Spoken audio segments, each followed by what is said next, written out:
Yes, ready. All right, Mr. Vampran, good afternoon, sir. Would you introduce yourself? Tell us your name and DOC number, please. Yes, ma'am. My name is Venson D Vampran 109763. All right, and you have counsel with you this afternoon. Would you introduce yourself? Yes, good afternoon. My name is Julie Mudd. I'm appearing pro hoc vice on behalf of Mr. Vampran. Okay. And let me acknowledge that are there with you. Well, we have the Parole Project by Zoom that's joining us. We have Vampran, Richard Neer, Yes. Carly Neer, Larry Kelly, Samuel Lane, and Rick Ledoux, 3 chaplains. Now, Ms. Mudd, I've got everybody indicating they want to speak on behalf of Mr. Vampran. We can allow 3 speakers. So when it's time for that, will you indicate who they will be? Yes, it will be. I can go ahead and tell you now. It will be Richard Neer, and it will be Rick Ledoux. Rick Ledoux. The Parole Project. Okay. We also have a representative from the DA's office, Mr. Brian Clark, who will be speaking in opposition at the appropriate time. And Ms. Mudd, you will close it out for us at the end?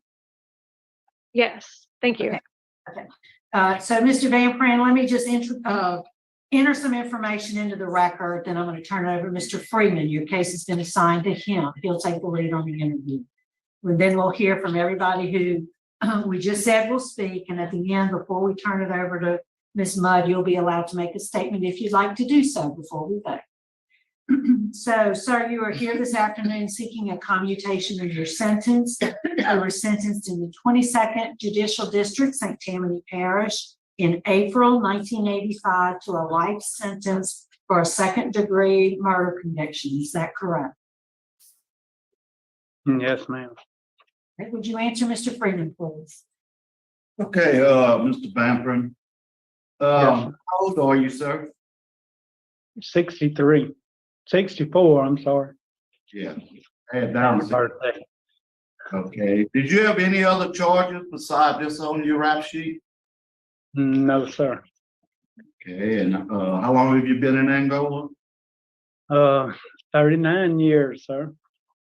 Over 39. All right.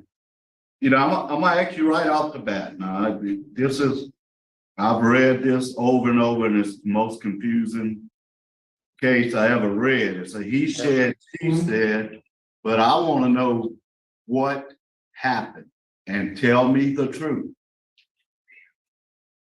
Yes, sir. The night this took place, my first wife left me. Mm-hmm. I went out looking for her. I went to Waveland, Mississippi to her aunt's house. They wasn't there. On the way back, I stopped and picked up a hitchhiker, Susan Bass. She asked me to bring her to the bus station in Covington. And then she changed it and asked me to bring her to her house to pick up some stuff that she was leaving her husband. Well, she guided me down a dead-end road that I didn't know was a dead-end road until I got down there. Her husband was there. We had a confrontation because I was with her, and we got into a scuffle, and I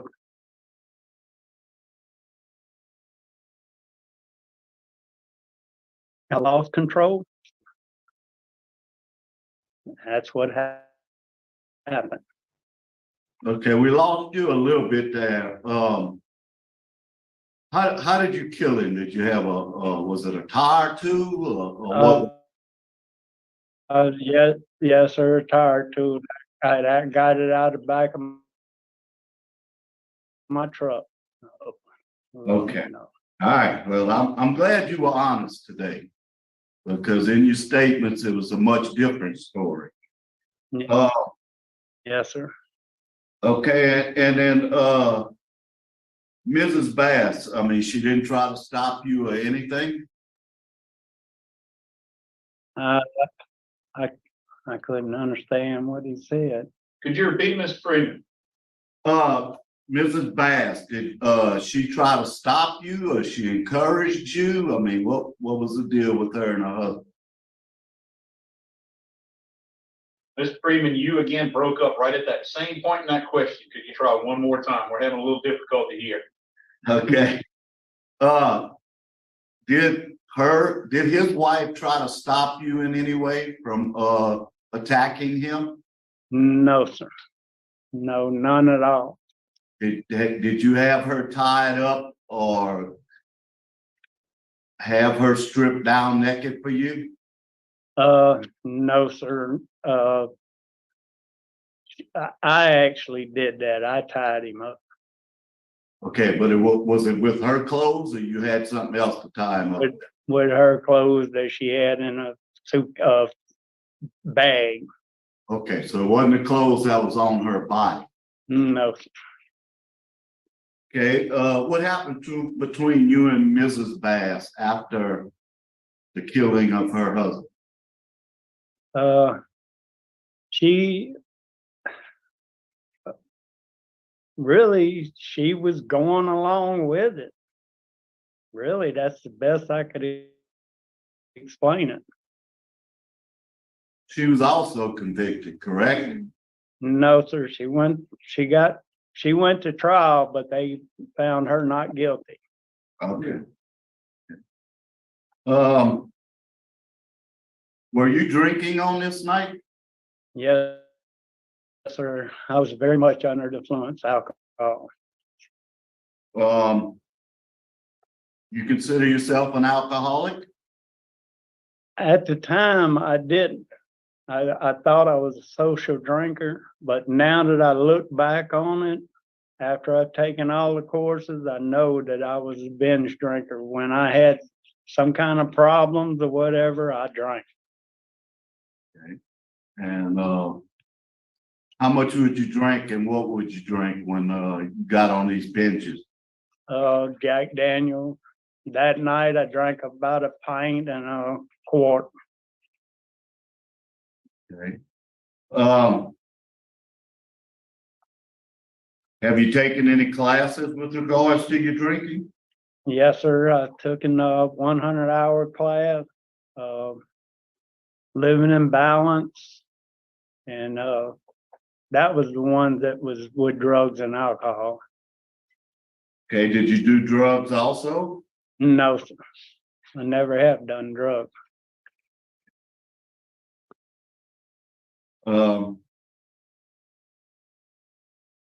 It says that you were in the National Guard, is that correct? Yes, sir, I was. How long did you serve in the National Guard? I didn't quite finish my listing it out because I fell on this charge. Okay, so you were in the National Guard at the time of this charge. Yes, sir.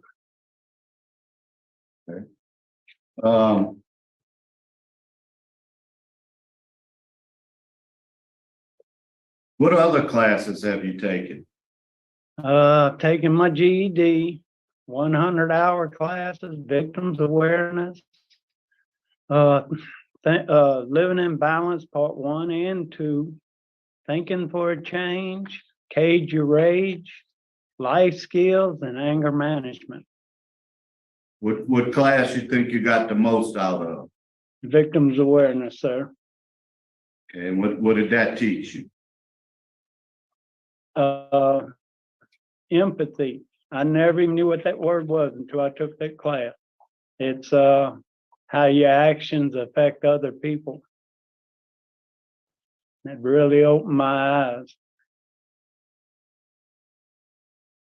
eyes. Looking at your disciplinary history, your last write-up was in 2015? Yes, sir. And what was that about? It was a number 3 and a number 7. Yes, sir. Me and the free man at work didn't get along, and we had a few words, and he wrote me up.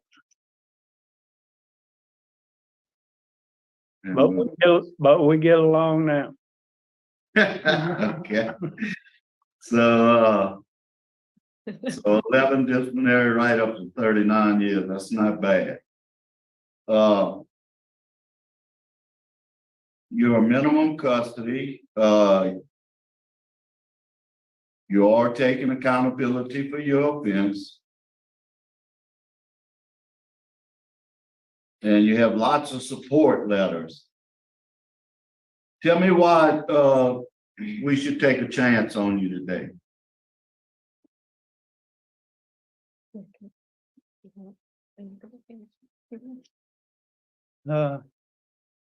Could I give you my final board statement on that?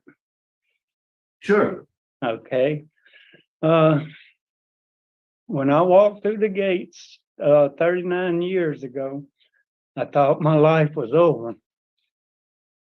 Today, I feel I've been blessed to have the opportunity to appear before you to be considered for clemency. If it was possible for me to bring back Mark Bass, I would not hesitate to do so. I realize that his death not only affected him, me, and countless other people I don't even know. To the families I've hurt, let me say that I am terribly sorry for my actions. His murder is a burden I'm forced to live with for the rest of my life. Since coming to prison, I have been given an opportunity to be a heavy equipment for in the Army.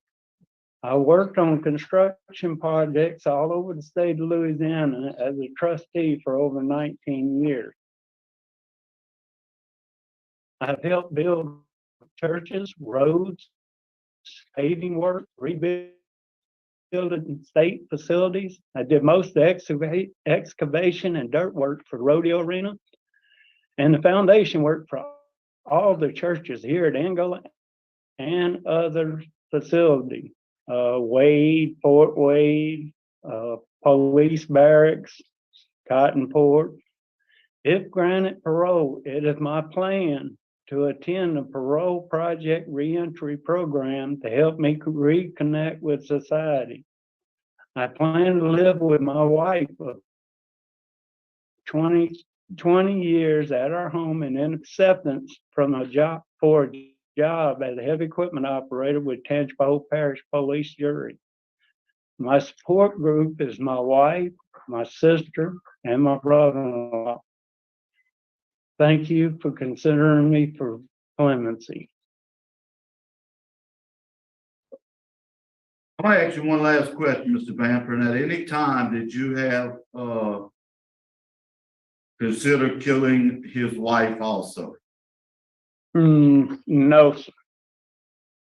No, sir. I didn't plan on killing him, but it happened. Warden, what do you have to say about Mr. Vampran? In summary, yes, he's been working on, working for road and levee, range crew, running equipment for us.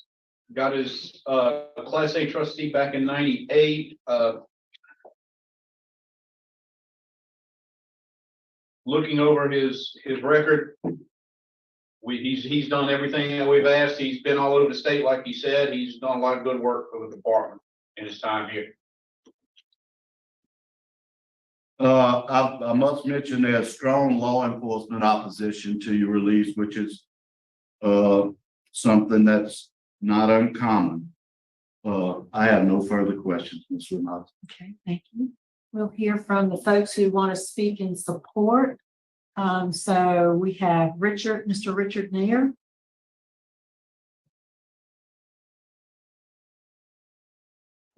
Would you like him up here? Yeah. Have a seat. Good to see you. Thank you. Where's seated? Yeah. Okay, my name is Richard Roy Neer, and I'm 75 years old, and I've been a retired for the last 10 years. During my professional career, I was the National Program Manager at GS-14 for the Federal Aviation Administration. I'm also a retired United States Army Chief Warrant Officer. combat veteran with over 20 years of service as an air traffic operations officer. Venson D Vampran is my brother-in-law, for which I've known for over 40 years.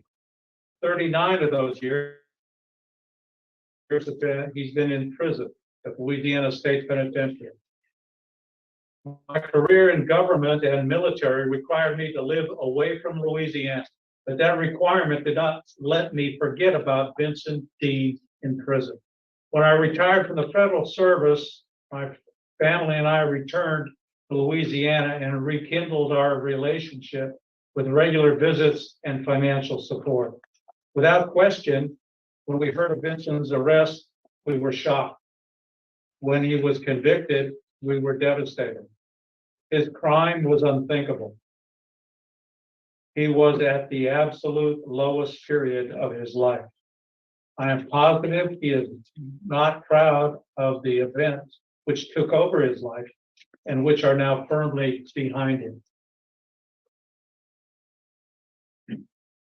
I'm positive that 10 years of prison life would institutionalize or break even the hardest of prisoners. 25 years of prison life could eliminate even the slightest sliver of hope of ever returning to society. 38 years of prison life could cause tremendous desolation, hopelessness, and despair. However, over the last 39 years, Venson has demonstrated great resilience. Where there would have been anguish and gloom and dejection, I saw a positive renewal and reversal of character. I saw a man who has accepted his life and made it better under severe circumstances.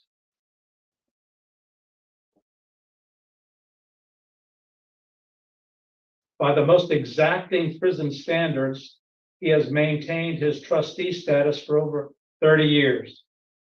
He has taken the talent God gave him as a heavy equipment operator and provided countless hours of work creating and maintaining roads and levees at Angola State Penitentiary and across the state. To work requires a level of ability and proficiency and competence in an atmosphere of complete trust. It is my belief that Venson has grown over the years into a responsible person. The careless, selfless person he was at 23 no longer occupies his life. If Venson gets an opportunity to re-enter society, he must have a plan and support that to ensure a successful transition. His plan is to return to his wife and Barbara in Tajpo Parish. He has a letter of acceptance to work as a heavy equipment operator in Tajpo Parish. His plan is realistic and his support system is in place. I will support Venson in his transition with clothing, education, if needed, and limited financial assistance. Thank you for your consideration. Yes, sir. Thank you for your remarks. Mr. Ledoux. Yes, ma'am. Go ahead, sir. I've known Dean a lot of the years that I've been here. I couldn't tell you the exact number. I did Dean and Barbara's wedding 20 years ago. I was honored to do that. I'd known Dean prior to that, being here in prison, and actually met Barbara, in or around that time. Since then, Dean has been very faithful. He's been at Camp F just about all these years. We've been doing services there all these years. Dean rarely ever misses church service. Excuse me. If he does, it's usually because he's still out working. Other than that, Dean's just about always been there. And Barbara and Dean have been in functions that we've done together. We've done banquets for years back at Camp F, trustee banquets that Warden Kane started allowing us to do, and we've still been able to do them until the virus hit. We've been able to do those yearly banquets. We call them a holiday banquet between Thanksgiving and Christmas. They've always been in attendance there. Barbara has worked for my family, my in-laws. My father-in-law had a business in Ponchatoula. She was employed there for a number of years. My father-in-law passed away. My wife inherited that company. And now we have, over a period of a few years, we have just recently folded that company. Barbara had left there already some years prior to that. Barbara has been in the same church that my wife Wanda and I have been in for 10 years. She's been very active in that church. She's also been a part of a local Bible study that we did, a home Bible study for a number of years. She's been a part of our ministry team. She's made 3 different trips with us to New Mexico as a part of our ministry team there, for mission trips that we did, and we were in prisons out there, as well as doing church services in the community of Springer, as well as Raton, New Mexico. Barbara lives at her home. She has a nice home. She has a good job with the bus driver for the Livingston Parish School Board. She's had that job, held it for a number of years. And Barbara and Dean will live only less than 20 miles from my wife Wanda and I, from where we reside. So we're right there. We're friends, and we'll be friends with them. We'll be physically within 15 or 18 miles of them, their home and our home. We'll be there to help support them if they need any help in any kind of a way. Certainly going to remain friends with them and support them any way we can.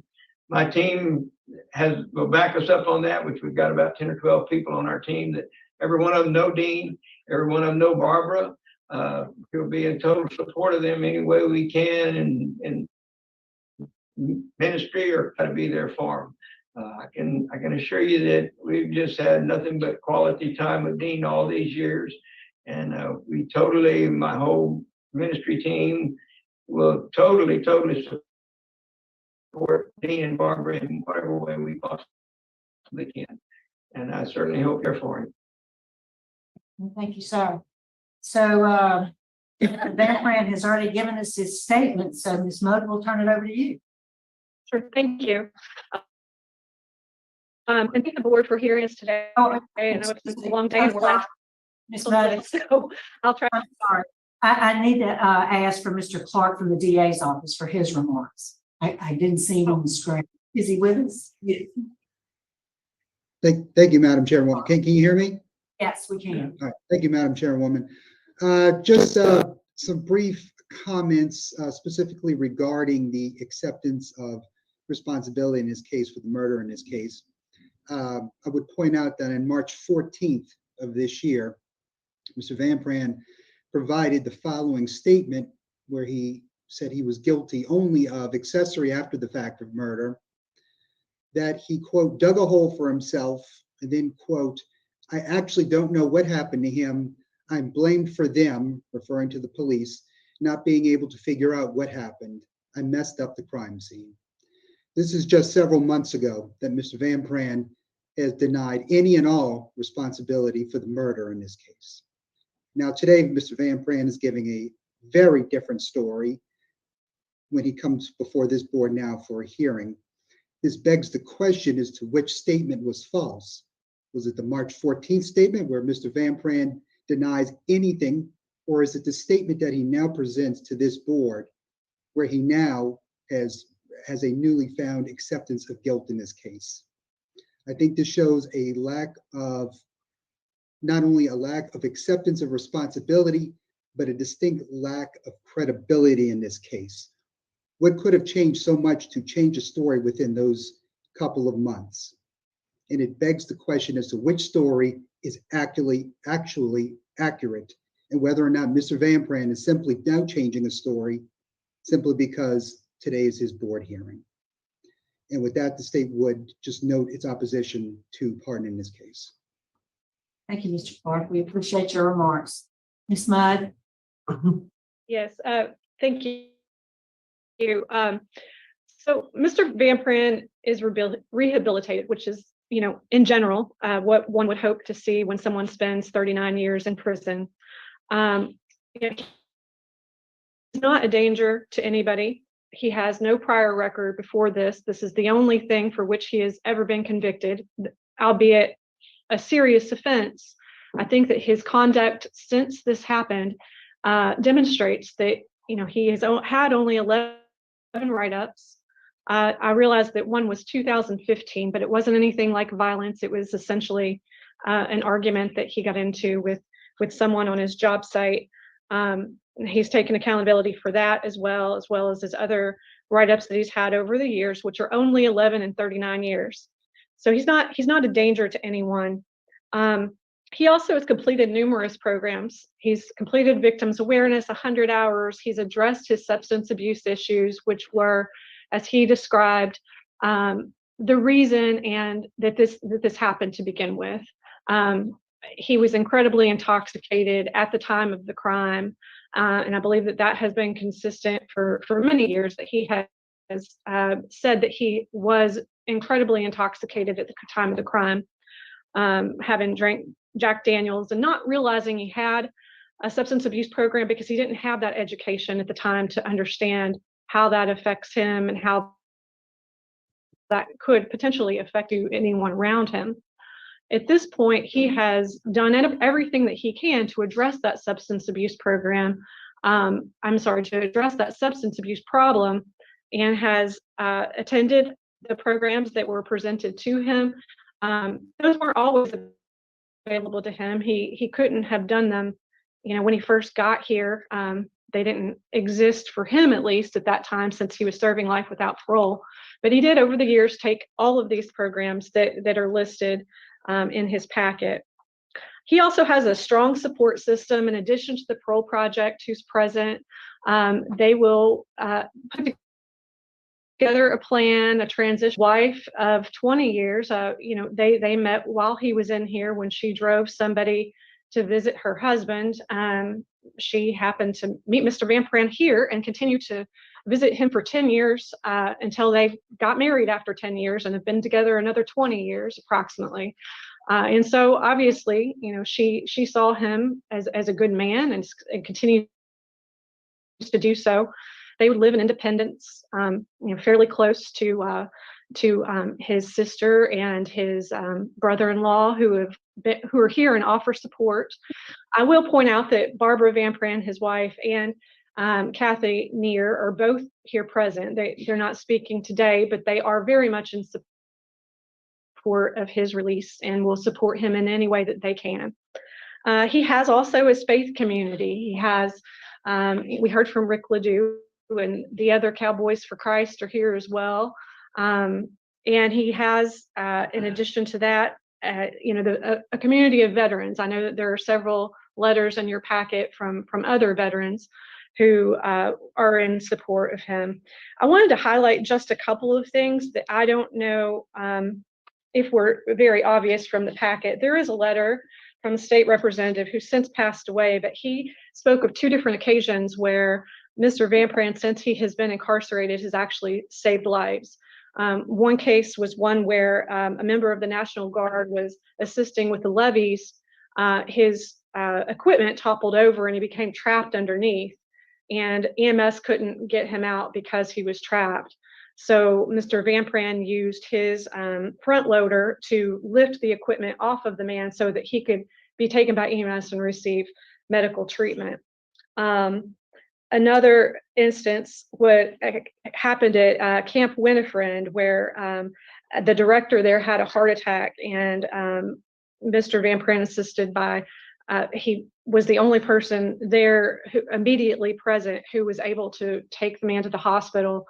And then he thereafter called the prison to say, I had to take him to the hospital. It was an emergency. Come get me, please. And of course, they came to get him and take him back.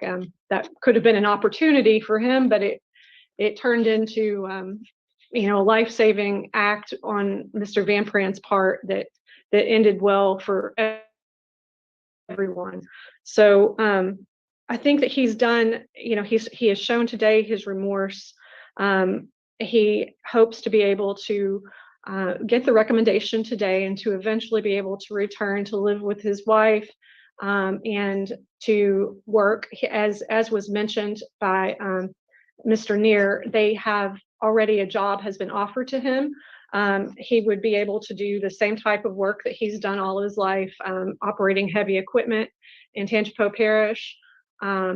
And so that would be ready for him, as well as the Parole Project would help with transition before he goes on to stay and live with his wife. So he has plenty of support. I think he's set up for success. And we would ask that the board please recommend a commutation for Mr. Vampran. All right, thank you. Panel prepared to vote? Mr. Freeman? Mr. Vamprin, you've taken numerous classes and they seem to have sunk in. Your service to the institutions, the warden's comments, and the strong family support, as well as the road project. My vote today is to grant and commute your sentence to 60 years. Mrs. Jackson? My vote is a little different, mine for the same reasons, but mine would have been to commute to 45. Can I say what? 45. I'll Okay. concur. And Mr. Freeman has concurred with the 45 years. Mr. Rocha? Mr. Vampran, you've done very well. Positive remarks from Warden Valgo. Excellent disciplinary record. Class A trustee for the last 30 years. My vote is the same. Good luck. Mr. Marinella? My vote is likewise the same, commute to 45 years. Okay, and I agree, I concur. My vote is the same. Make the recommendation to community. So, Warden Falco, that concludes our business. I think at your facility, we're going to sign off and adjourn at 4:04. Sounds good. Thank you. Yeah, thank you. And Brian Clark.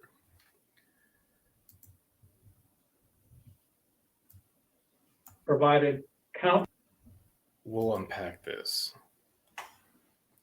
But I am surprised. Why I'm surprised is, I don't know if you guys remember Assistant DA Brian Clark, but he's had a couple of, well, he had one get in with where he really got into it with Miss Jackson and Miss Renatza. And it seems that every time he's up, I know it's not, but at least multiple times they forget to ask him to make a statement. And I don't know if it's a coincidence but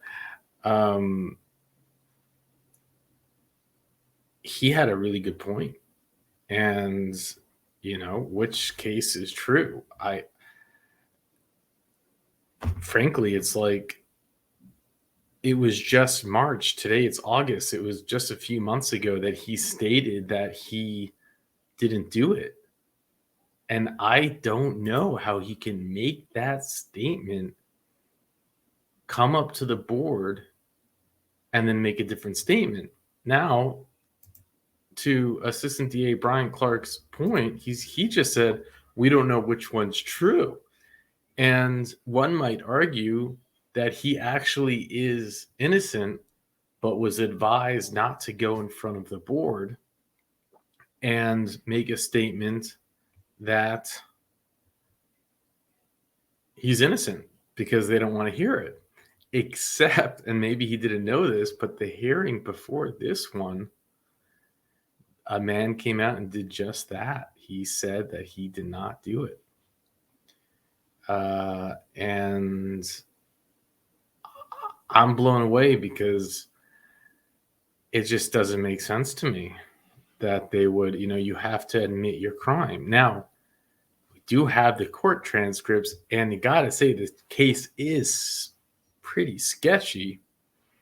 And if you want to argue maybe doubt, you might, be able to argue reasonable doubt. I don't know, but thank you, Richard, for sharing this. It all started, really, it was shortly after midnight. So the clock just struck 12. And it's 1984, October 2017, so probably a bit chilly. And there's a pickup truck that a police officer, John Dillon, he stopped the truck because he said that the vehicle had a broken taillight and was driving erratically.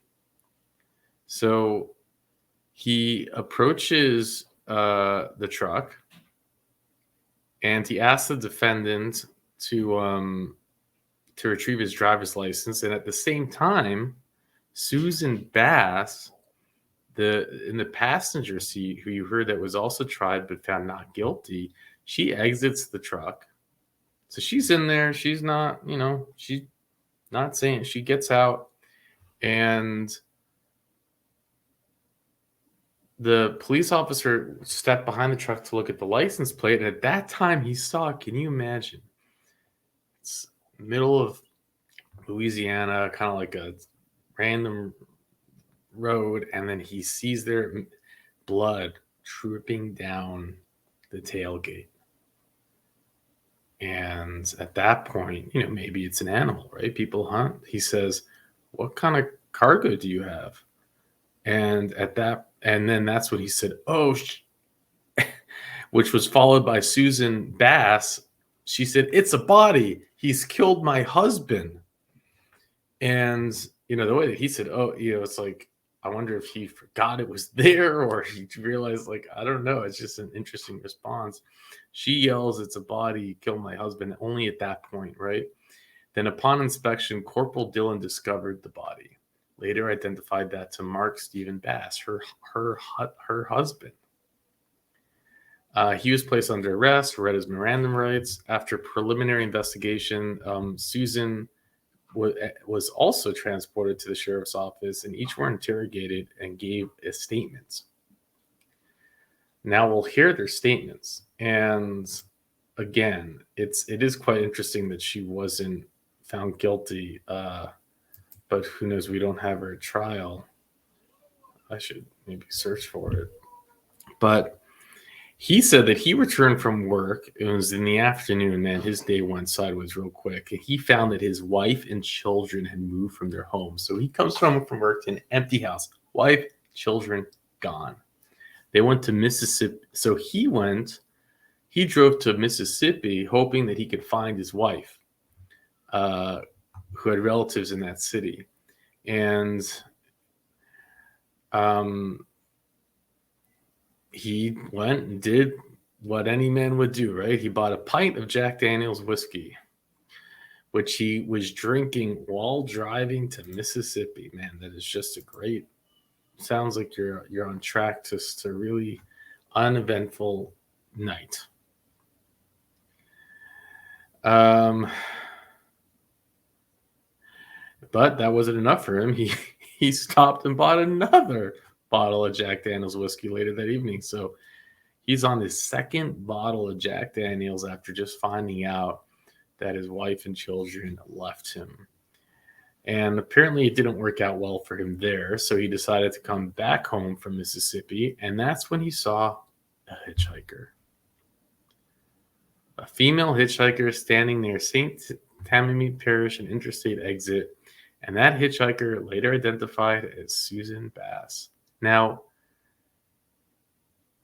she told the defendant, hey, I really have to go this way. I know it's out of your way, but I really need you to do it. So I'll give you sexual favors in exchange for driving me there. Yeah, it's right here in the transcript. So he said, sure. She just said, I need to get something. Now, she directed him to like he said in his hearing just then, he all of a sudden ended up on a dead end road. And when he stopped his truck, he immediately saw a man. Now this is his story. This is where it differs.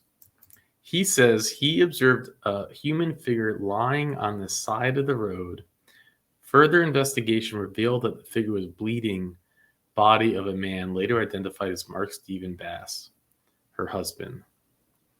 She would inform police that he had killed her husband if the defendant, and then he claims that she said that she would tell the police that he had killed her if he didn't help with disposing of the body. So he picks up this hitchhiker. She offers sexual favors to pick up a package. That package turns out to be her husband's body. This is what he's claiming. While attempting to leave the scene, the defendant's truck then became stuck. I mean, this guy's day just gets better and better. Imagine if his story is true. I don't mean to laugh, but it starts with coming home and his family is gone to all of a sudden finding himself like having to get rid of this dead body and then arrested, and then that's it. It's like 39 years later and he's still in Angola. Man, don't drink Jack Daniels, right? It'll never lead you anywhere good. So the defendant ultimately used a tractor which had been located in the neighboring property. No irony in that, with his defense attorney saying he used a tractor to save someone. He's real good with those tractors. Only in Louisiana there happens to be a tractor sitting there with a key in it. So with the assistance of Susan, the defendant towed his truck from the ditch and loaded Mark Bass's body onto the bed of the truck. And that's when he went en route to dump the body when the police officer stopped him. It's like, you just wonder, like, what would have happened if the police officer didn't stop him?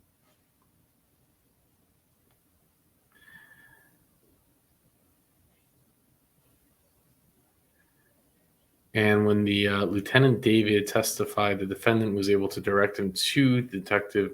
So then they said, okay, show us where they said the body was. And they found a tire tool in a ditch at the site.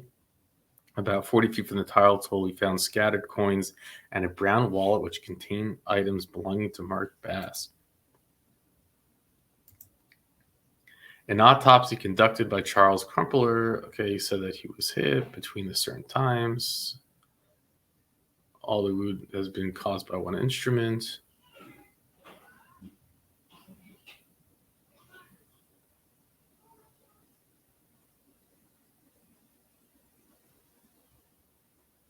Here's something interesting. The defendant, employee at the liquor store in Mississippi testified that Susan and Mark arrived together to get that bottle of Jack Daniels. Defendant in his statement denied ever seeing Mark Bass alive or being acquainted with Susan or Mark Bass prior to the night. So here's an eyewitness that refutes his statement.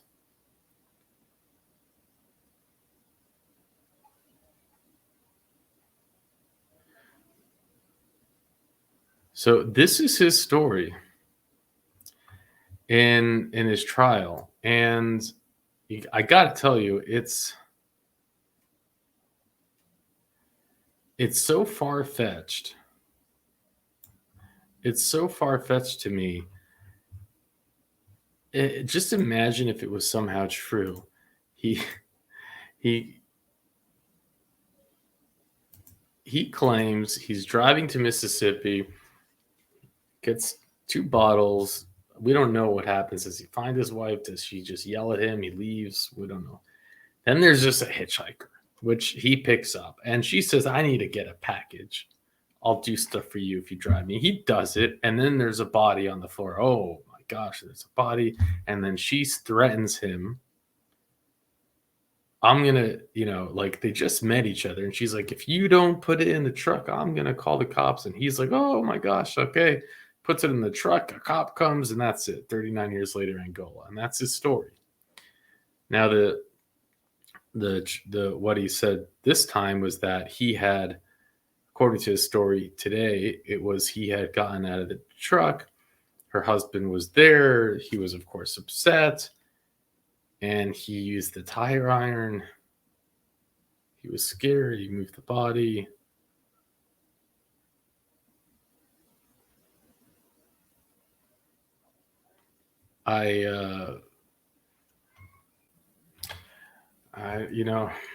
The idea that he claims that he was innocent and maybe the most unluckiest guy in the world. Just a few months ago, and then I agree with I'm just one of those people that believes that you got to own it, and he's lying right before his commutation hearing. Either do the crazy thing and insist that you're innocent, but don't do it right before don't state you're innocent It just doesn't make sense. Doesn't make any sense. But the board didn't seem to think. They said, you know what, he served enough time. He's never had a record until then. You know, maybe it wasn't premeditated. I mean, the whole story is pretty nuts altogether. And Mr. Pete Freeman asked him, did you intend to kill her? And it's like, I couldn't find any reason why that. Maybe that was brought up in her trial. I couldn't find. I don't know. But what do you think? You tell me. You tell me. But with that, I'll let you go.